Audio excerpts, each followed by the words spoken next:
Mom! Dad! Grandpa, come here!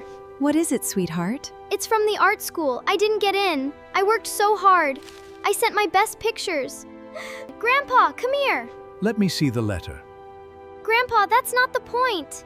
Mia, your paintings are beautiful, but there are other schools. I know. But listen, can I tell you a story? When I was young, I wanted to be a singer. Really? I didn't know that. Yes! I went to a big audition. And guess what? They said no. I was very sad for 2 days. Wow, that is hard. Really? I didn't know that. I was very sad. I stayed in bed for 2 days, But then fixing radios, and I loved it. One door closes, but another door opens. You just have to look for it. maybe I can try again next year? Yes! And this time, I will help you practice. Like a real art teacher. That's true, but I know a lot about not giving up. And you can still paint every day. Nobody can stop you from doing that. Hi, friends! For every disappointment comes a blessing. Subscribe to Everyday English with Lola.